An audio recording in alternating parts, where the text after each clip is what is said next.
Bharatiya Janata party राष्ट्रीय स्तर पर अपने सदस्यता के अभियान का शुभारंभ आने वाले 2 तारीख से करने जा रही है।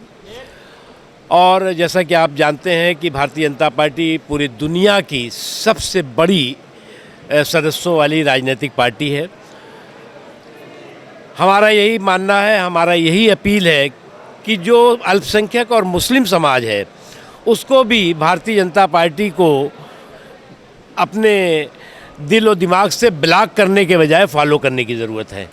भारतीय जनता पार्टी से के प्रति स्पर्शता और असहिष्णुता ख़त्म करके भारतीय जनता पार्टी के प्रति भाईचारा और भारतीय जनता पार्टी के साथ दोस्ताना व्यवहार करने की आवश्यकता है।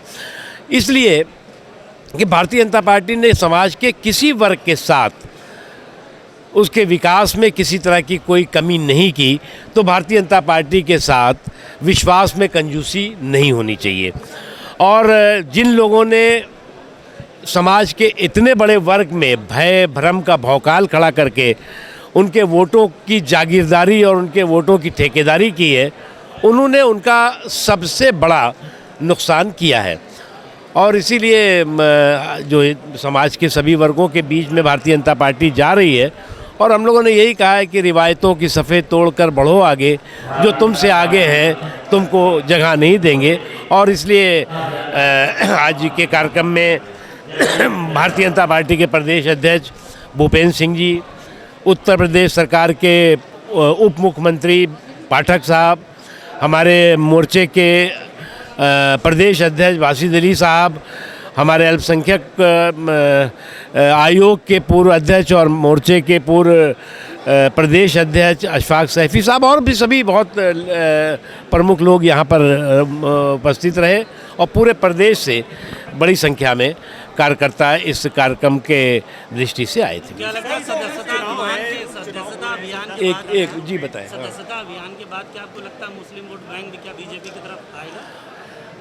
देखिए, एक बात बताएं, भारतीय जनता पार्टी जो है वो एक राजनीतिक दल है, एक राष्ट्रवादी राजनीतिक दल है। हम समाज के सभी वर्गों के विश्वास को हासिल करने के लिए काम कर रहे हैं और करेंगे।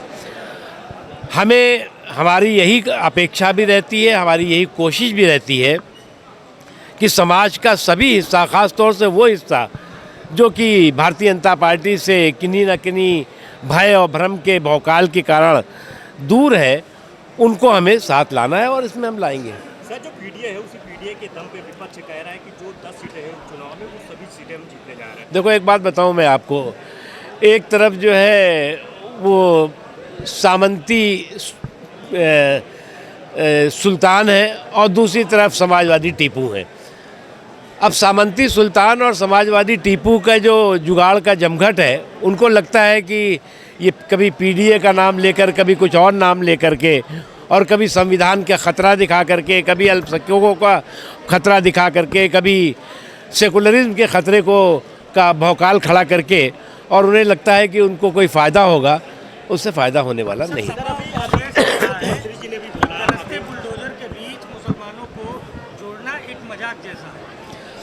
देखो भैया, जो लोग बुलडोज़र पे सवाल करते हैं वो बलवाइयों पे बवाल नहीं करते।